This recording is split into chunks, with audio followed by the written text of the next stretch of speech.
Тэгээ олон улсад тэтгэврт гарах дундаж нас хийдэм бол дээрээс нэмээд манайхаас өөр улсад ер нь хүйсээс хамаарат тэтгэврт гарах нас нь өөрөөр тогтсон ийм улс байдаг юм болов уу гэсэн хоёр асуулт төрлөө.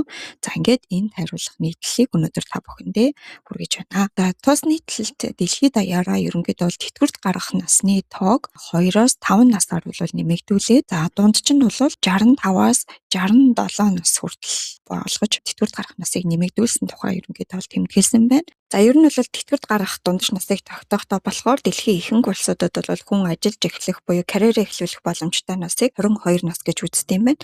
За ингээд энэс хойш бол 40 жил бол ажиллах боломжтой гэж үздэг. Ингээд дундаж тэтгэврт гарах насыг бол 62 гэж хардсан юм байна. За гэхдээ энэ дээр Европын зарим улсуудад бол 22 наснасаа карьер эхлүүлээ. Тэгээд 42 зууны 25 жил бол ажиллах боломжтой гэж хардаг учраас дундаж одоо тэтгэврт гарах насыг 65 гэж хардсан юм байна. За зарим нэг улсуудад за хүн бол 20 наснасаа карьераа эхлүүлэх боломжтой гэж хардаг учраас ингээд нэмэхэд 40 гээд ингээд 60 наснасаа бас тэтгэврт гарах гэсэн ийм тооцоолыг ерөнхийдөө бол хийдэг юм байна. За тэгсэн чинь дараах 3 шалтгааны улмаас дундаж тэтгэврт гарах нас маань бол нэмэгдсэн юм байна. За энэ нэгдүгээрт нь юусэн бэ гэхээр дэлхийн хүн амны одоо дундаж наслалт бол уртсан. За 2001 онд бол 70 нас байсан бол одоо одоогийн байдлаар болохоор дундаж наслалт нь 73.5 болж өссөн байгаа юм байна. За дараагийнх нь мэдээж яасан бэхээр төрөлд буурсан.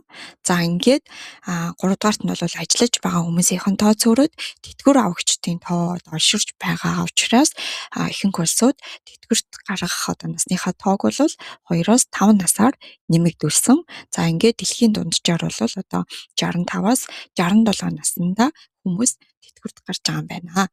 За энэ нийтлэлд дурдах за маш цөөхөн улсуудад бол хүйсээс хамаарсан тэтгэврийн нас бол өөрөөр тогтсон байдаг. За тэгээд дэлхийн ихэнх улсуудад бол эрэгтэй болон эмэгтэйг бол ялгарлахгүйгээр тэтгэврт гарах нас бол адилхан байдаг гэж дурдсан байна.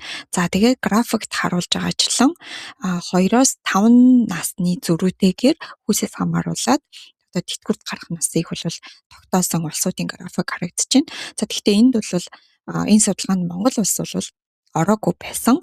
За тэгэхээр энэ дээр дурдж байгаагаар бол бүр ингээд хүйсээс хамаарат буюу эрэгтэй хүн бол илүү урт одоо ажиллаж байж тэтгэврт гарах гэдэг энэ зүйл бол маш цөөхөн оронд хадгалагдаж үлдсэн гэж тэмдэглэсэн байна. За ингээд Монгол улсад тэгвэл яаж тэтгэврт гардаг юм бэ гэхээр энийг бид нар ер нь бол бараг бүгдээрээ мэднэ. Бид бол хүйсээс хамаарат одоо 2 өөр тэтгэврийн насыг бол тогтоосон байдаг.